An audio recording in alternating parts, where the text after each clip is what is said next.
More Russian forces, not fewer, are at the border, and they are moving, concerningly, into fighting positions. This is cause for profound concern. At the same time, and as we've warned previously, over the past several weeks, we've also seen Russian officials and Russian media plant numerous stories in the press, any one of which could be elevated to serve as a pretext for an invasion. This could happen, we are concerned, at any time, and the world should be ready for it. It could involve claims about Ukrainian military activity in the Donbass, false claims of US or NATO activities on land, at sea, or air, even claims of Ukrainian or NATO incursions into Russian territory. We are particularly concerned about President Putin and other Russian officials, their ongoing mentions of quote-unquote genocide in the Donbass. There is no basis of truth to any of these allegations.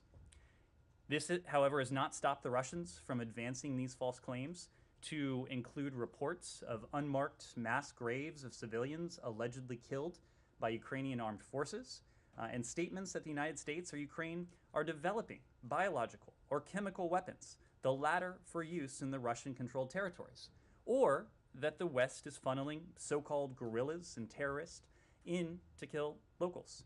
These allegations, again, are entirely, completely false. They are entirely untrue. These are false narratives that Russia is developing for use as a pretext for military action against Ukraine. In December, Russian Defense Minister Sergei Shoigu accused NATO and the United States of planning to, quote-unquote, commit provocations by delivering tanks of, quote, unidentified chemical components to the Donbass region for Ukraine's use. These are straight out of Russia's well-documented playbook, including from its previous military incursions into Ukraine and Georgia, and from disinformation operations in other parts of the world, including in Syria, where Russia continues to conduct a disinformation campaign to defend Syria's use of chemical weapons. People must treat any and all of these claims with the appropriate and healthy skepticism, especially when they come from Russian state media sources and aren't backed up by independent media reporting. Russia relies on confusion. Russia relies on obfuscation. Russia relies on misinformation and disinformation to cover its tracks. We should all expect that, and we should all be ready for it. With that, happy to take your questions. Thanks, Ned. All right, so, but you would expect for the same thing for claims and allegations that you guys make, that they shouldn't just be accepted on face value. And it is right? your job. It is your job to ask questions. It is our job to offer the best information that we have available to us. Okay, I have to run to go to the airport to meet you in Munich. So can you just what do you expect from the Secretary's trip there? We're, small window that he'll be there, but what do you expect? The trip will be of short duration, but it will be long on substance. This will be an opportunity for the Secretary to meet with a number of his counterparts. I expect he'll engage in a number of bilateral engagements. I expect that there will be a number of important multilateral engagements. Of course, the crisis that Russia has needlessly precipitated will be top of mind, and I would assume top of discussion in many of these engagements, but it will also be an opportunity for the Secretary to see his counterparts from Europe and other parts of the world. And as we know, there are any number of other issues, including Vienna, including what's going on in Vienna, including COVID, including broader global challenges that I imagine will be discussed there. And the last thing is that you still have not gotten any indication of when, or you still have not gotten the Russian response to your response? It has been more than 2 weeks since we delivered what we call our non-paper, essentially our response to the Russians that outlined a number of areas that we think are ripe for dialogue and discussion, where together, if Moscow were to engage in good faith diplomacy, we think we could make reciprocal progress on areas that matter to both of us. The placement of offensive missiles in Europe, broader arms control conventions, transparency measures, stability measures. No, we have not received that response. It has been promised to us when the Secretary and his Russian counterpart, Foreign Minister Lavrov, spoke again yesterday. Foreign Minister Lavrov indicated it would be coming in the next couple days. We are awaiting it. We will give it a very close read. We hope that there is constructive feedback in that. We hope that the Russians are true to their word, that they remain willing to engage in dialogue. They remain willing to engage in diplomacy to resolve this peacefully. But we'll have to see. Thanks. Mark. Ned, a couple of things on Ukraine. So, speaking of intelligence, U.S. officials and others have heavily pointed towards this week about the potential start of an invasion. Specifically today, there was like a lot of alarm across Twitter in Ukraine last night. It hasn't happened yet. So is that assessment, is that intelligence still valid? Are you pushing it a little bit towards next week? Can you explain why it hasn't materialized? We've said for some time now that we are in a window where Putin could order an invasion or an attack on Ukraine at a moment's notice. That has been the case for some time, precisely because this buildup of Russian forces along Ukraine's borders, in Belarus, other tactics and moves that we've seen have positioned Russia to be able to do this at any moment. That remains our assessment. It could take place tomorrow, it could take place next week, it could take place before the end of the Olympics, it could take place after the Olympics. I want to be very clear. Our concern has not diminished an iota. And in fact, our concern continues to grow, given that we have yet to see de-escalation, and given that in the absence of de-escalation, we've actually seen escalation. We have seen more forces arrive at the border. We have seen Russian forces take positions that would allow them to be called into service for an unprovoked invasion of Ukraine at any moment. Our concern on this is very high. Right. This morning, Secretary Blinken also left the door open for next week, and now you're saying it might be after the Olympics. Is that backed up with intelligence, new analysis, or you're basically simply talking about the fact that it's not happening today, and maybe it may not happen tomorrow, but it might happen next week? I'm not in a position to detail all of the intelligence that's available to us, but I can tell you this. Our analysis is that the invasion, an attack, could start at any moment. We've been saying that for some time now. We're not going to get into precise timeframes, but the fact remains, and we've communicated this very clearly to our partners, to our allies across Europe and beyond, that the Russian Federation has in place now what it would need to undertake an attack against Ukraine. And since this is so likely from your point of view, it's not hypothetical to ask this. If and when Russia invades, if they do, what will the U.S. engagement with Moscow look like? Is diplomacy going to be dead, or will Secretary Blinken will still be willing to come to the table and speak to his counterpart? Well, I'm not going to get into a hypothetical, but I will say broadly that it would look and sound very differently. Right now, we still believe, despite everything that we're seeing, despite everything that all of you can see with your own eyes, that there remains a window, if the Russians are serious about their commitment to engage in dialogue and diplomacy, for this to be resolved peacefully. That window has not closed. That window will not close until and unless Putin makes the decision to go in. Of course, we think that window still exists.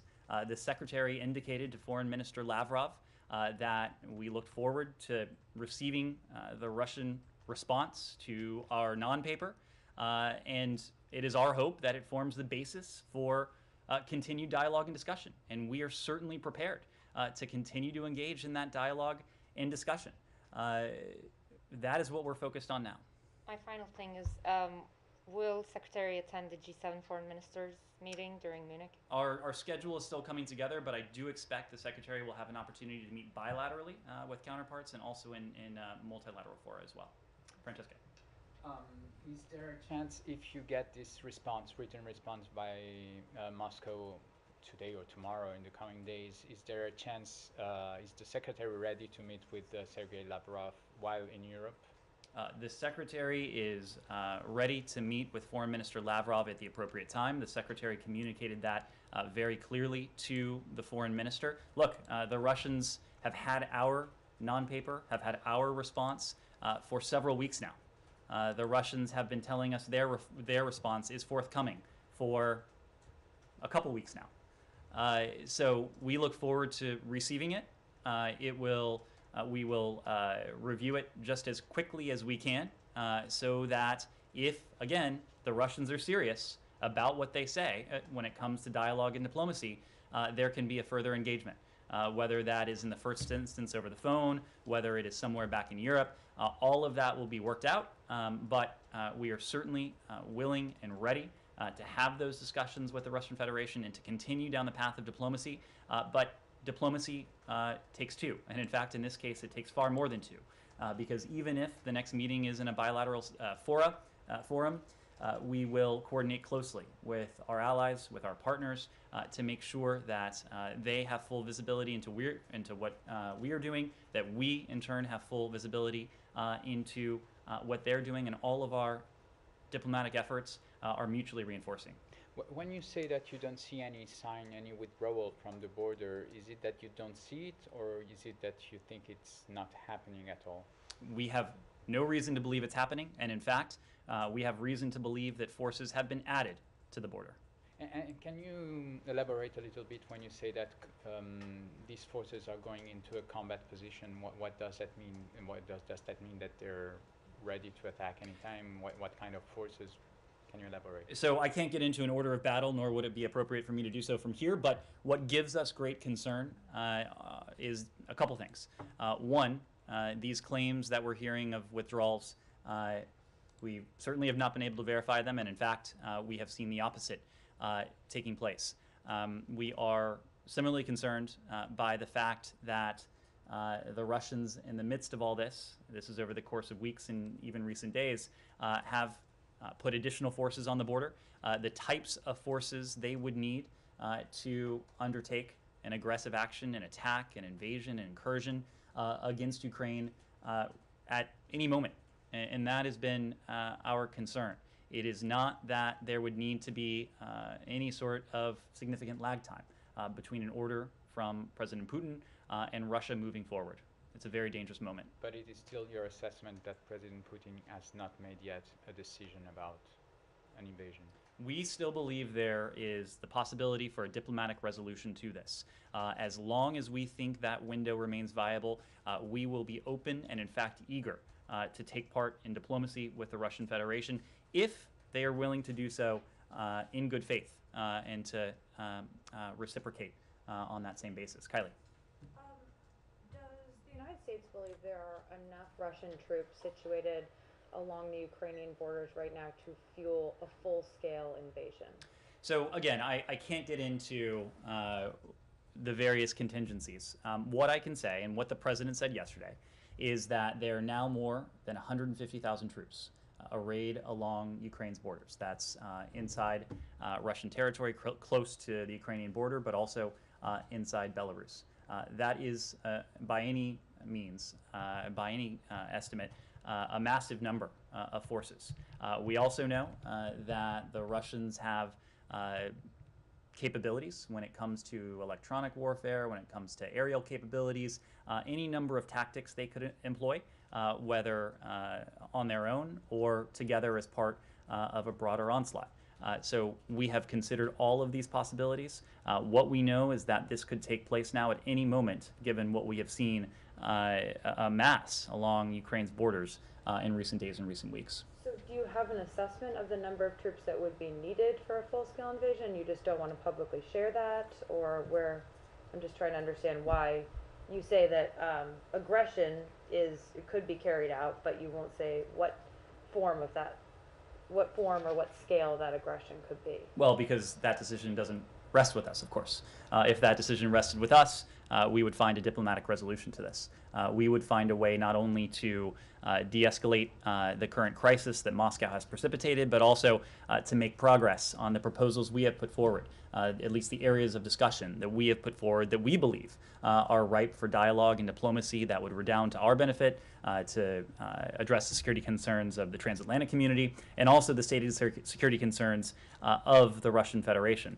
When it comes to how the Russians would use the forces along the border that they claim are there for innocuous exercises, you'd have to ask them. Okay, and then just on resistance, if there is an aggression, an invasion into Ukraine, does the State Department have a widespread plan in place for how you would support a Ukrainian resistance, even if that resistance isn't led by a centralized Ukrainian government, because obviously they may be toppled?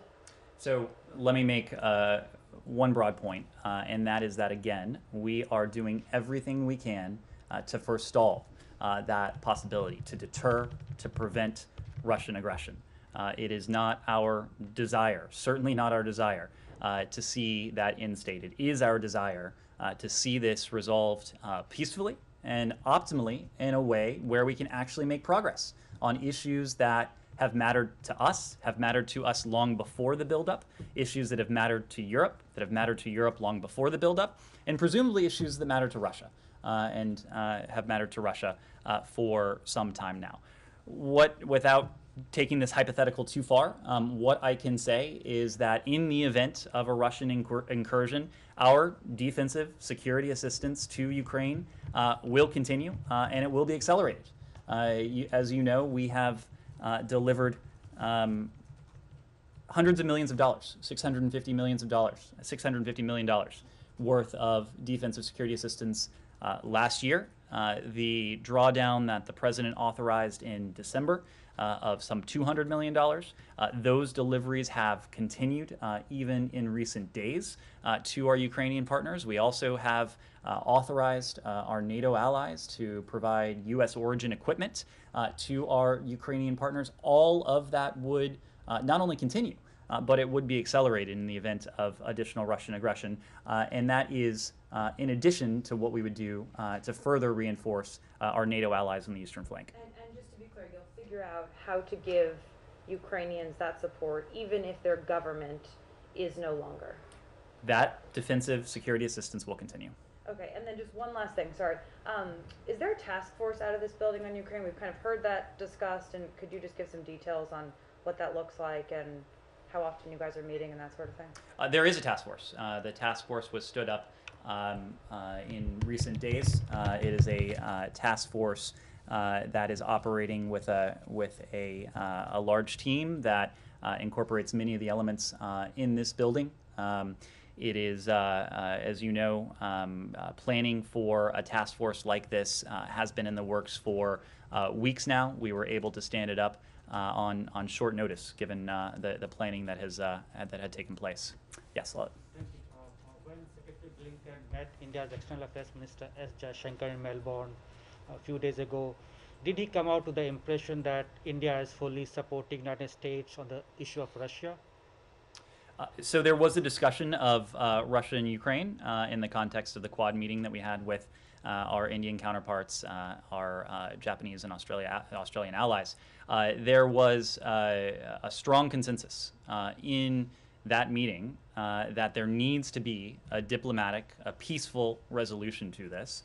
One of the core tenets of the Quad is to reinforce the rules-based international order. And that is a rules-based order that applies equally in the Indo-Pacific as it does in Europe, as it does anywhere else. We know that our Indian partners are committed to that rules-based international order. There are any number of tenets to that order. One of them is that borders cannot be redrawn by force, that large countries cannot bully small countries, that only the people of a particular country can be in a position to choose their foreign policy, their partnerships, their alliances, their associations. Those are principles that apply equally in the Indo-Pacific as they do in Europe. And during the bilateral meeting, did Secretary Blinken raise the issue of CAATSA sanctions or India buying S-400 from Russia?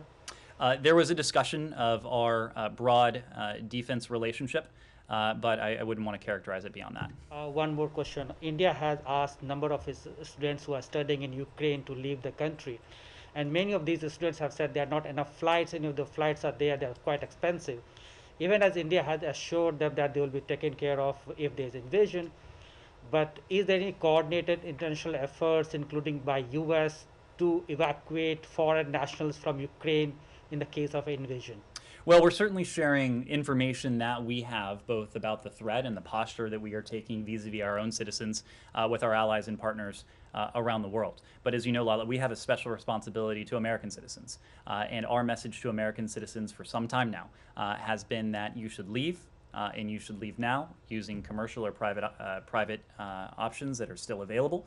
Recently, we have provided American citizens, at least reiterated guidance to American citizens how they can travel overland. And we have given them specific crossing instructions for specific border crossings.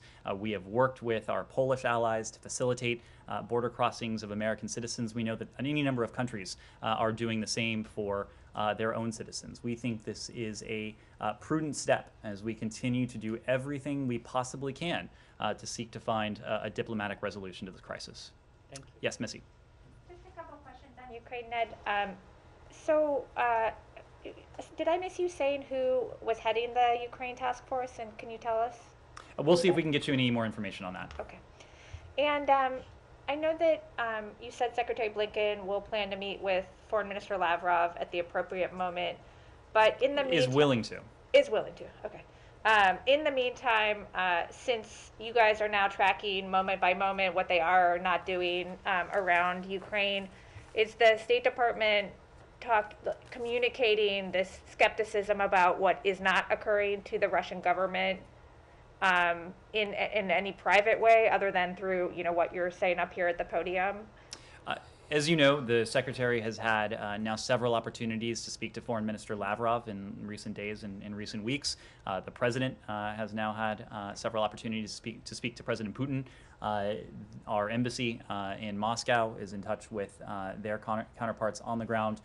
We have relayed in no uncertain terms that what we need to see in order for this diplomacy to be effective is de-escalation. The Russians have heard that from the very start of this process. And if I recall, even at the outset of the first meeting of the Strategic Stability Dialogue, the dialogue that Deputy Secretary Sherman attended with Foreign Minister Ryabkov in Geneva in January, that was a key message that we imparted publicly, but also privately, that in order for this process to work, we need to see de-escalation. Until now, that is a message that the Russians have not heeded. Okay, just two more questions. And, you know, they're saying we're moving back forces. You're saying, you know, they're not moving any meaningful amount of forces, and in fact, they're doing the opposite. Why do you think they are making these claims when not only is there, you know, what the intelligence that you guys are observing and then talking about publicly, but there's commercial satellite imagery, there's people who are posting stuff on TikTok. You know, why, I'm just curious about what you think their thinking is there, given the fact that it's something that, you know, in this day and age with the access to imagery out there in the public, that they think that they could sort of get away with, if that's what you guys are saying. Well, you're right that there are Russian words and then there are Russian actions. And it should be clear to everyone, it is clear to everyone who takes the time to investigate, that their words do not match their actions, and in fact, their words stand in stark contrast to their actions. And you can see that on social media, you can see that on publicly available satellite imagery, you can see that through any number of means. That's a question for the Russian Federation. What I will say, and this is as much from an historical perspective as it is from what we're seeing now, this is the Russian playbook. This is the playbook the Russians have used in the past, including in 2014, to paint a picture, or at least to attempt to paint a picture publicly, while they do the opposite in a way that they seek to obfuscate, in a way that they seek to obscure and to hide. This is not 2014 in the sense that social media is different. There are resources available to the public that were not available back then, but it's also not 2014 in the sense that we are standing up here almost every day and offering the context of what we know in an effort to be as transparent as we can with the American people and the international public to do two things. In the first instance, and in a best case scenario, to attempt to prevent, to deter the Russians from moving forward with what they are planning, what they have planned, or what they had planned all along. If we're not able to do that, and ultimately Putin will make the decision that Putin will make based on his own calculus, if we're not able to do that, what we will have done is to have put a spotlight on the fact that this was all a charade, this was all a show, and that while the Russians were claiming de-escalation, while the Russians were claiming a commitment to dialogue, that the opposite was taking place. And so that's why we've tried to be very clear about the disinformation, about the pretexts, the fact that the Russians did this precisely in 2014, and our growing alarm that the Russians may be planning a similar pretextual attempt in the coming hours, the coming days, knowing that it is very much part and parcel of their playbook. Okay, and just last thing, you said that the troop number was now more than 150,000. Do you have a more specific number you can provide? I'm not able to provide a more specific number, but that number has grown in recent weeks and in recent days. And as you heard the president say yesterday, it currently stands at around 150,000. Yes? I know you say that Putin could obviously order an attack at any moment, but I just wonder, vis-a-vis the specific date that was put out for today and an attack didn't materialize, does that mean that that specific piece of intelligence was wrong? No, it doesn't. First of all, I don't think you've heard us from any podium point to a specific day of an invasion. I think what you've heard from us from some time now is to make the point that what the Russian Federation has put in place are the capabilities it would need to order an attack at any time. But this goes back to what I was saying before, into a discussion that perhaps we had quite memorably here the other week, that if something doesn't come to pass, it doesn't necessarily mean that what we've been warning of is wrong. In the best case scenario, the Russians will have changed their calculus. I can't say what has happened in this case. What I can say is that the Russians, over several weeks and in recent days, have put in place the assets, the troops, the material that they would need to undertake an attack against Ukraine at any moment. We've been in that window for some time now. We will be in that window for some time until and unless we see de-escalation. Secondly, quickly, I noticed that the Russian Defense Ministry has issued videos showing trainloads of armoured vehicles heading, at least purporting to be heading across the bridge away from Crimea. What do you need to see to be convinced that there is some form of withdrawal? I mean, presumably you think that that video is not true, or what is it that you would need to see? Would it need to be backed up by satellite imagery, or?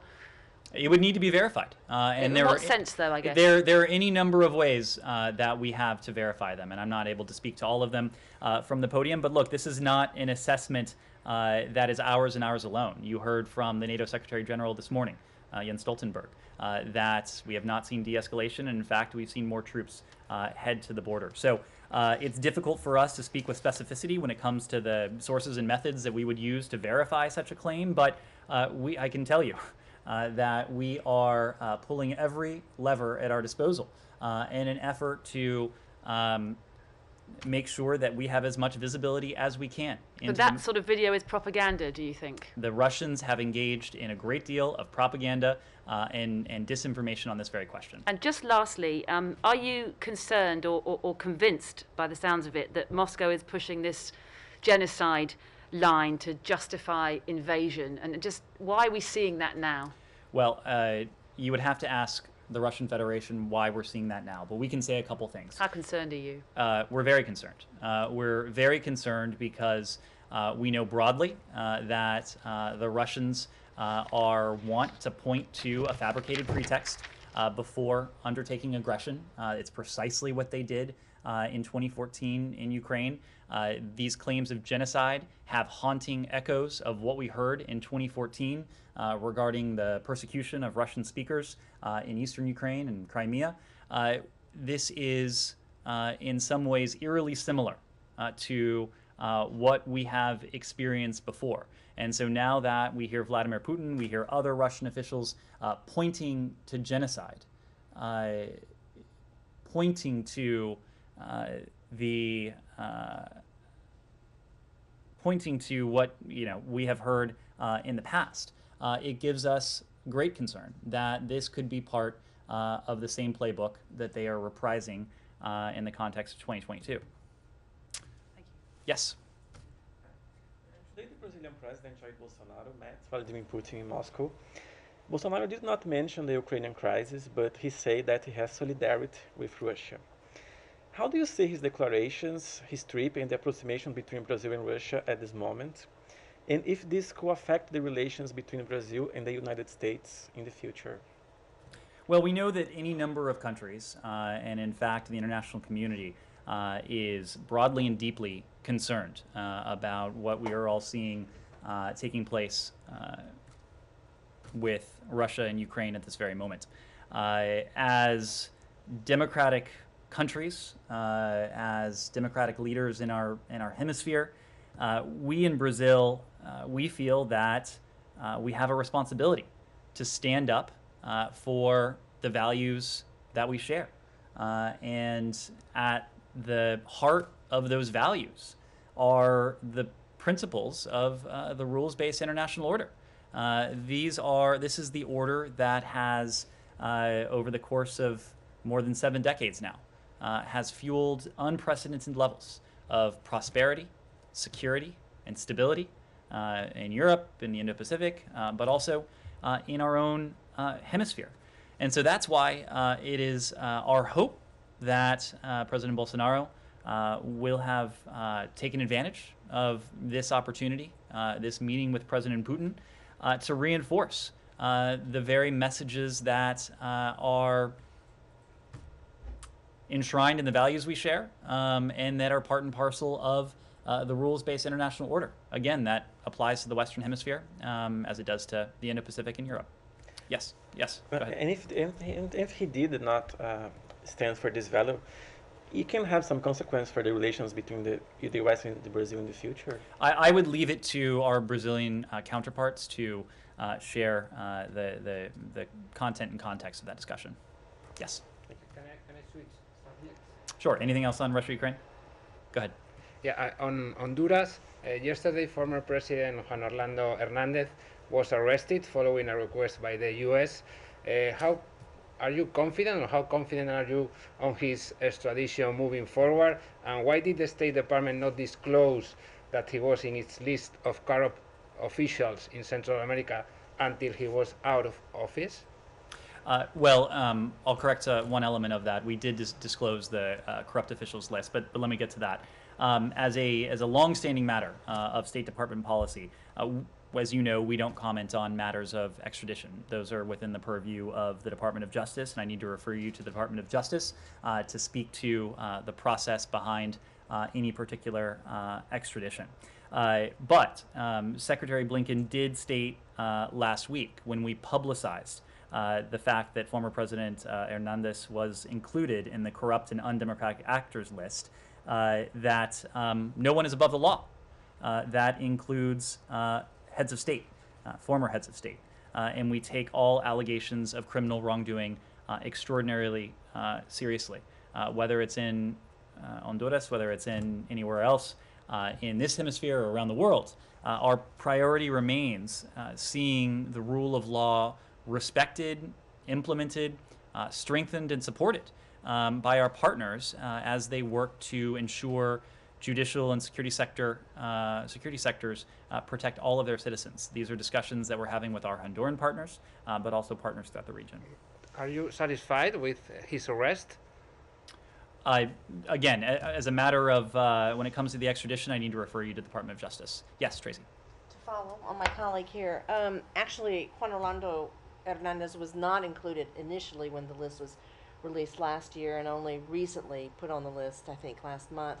But his question, are you confident that Hernandez will be extradited? You know, as you know, as happens in many countries, he managed to stack the Supreme Court with his allies, and that is who, the Honduran Supreme Court obviously, and that is who will have to rule whether they will allow the extradition or not. So I'm wondering how confident you are that that extradition will take place. Again, as a matter of longstanding policy, we don't speak to the process of any particular extradition. So I'd have to refer you to the Department of Justice. But what I will say is that the rule of law, following the rule of law, strengthening the rule of law, implementing the rule of law is a key priority of ours, including in Central America. We know that it is a priority of the new administration there, and I think I would have to leave it at that. On Iran, the Iranian foreign minister is expected to be in Munich at the security conference. Is the secretary ready, willing to meet with him directly in person if that helps having a breakthrough in Vienna? I wouldn't expect, at least in Munich, a meeting between the secretary and the foreign minister. But what I will say, and what we have long said, is that we believe that direct talks between the United States and Tehran and Iran would be in our interest in the context of Vienna. As you know, Francesco, we have had to operate on an indirect basis with our primarily our European partners, relaying messages back and forth, and that has posed an obstacle in the context of negotiations that are technical, that are detailed, that are complex.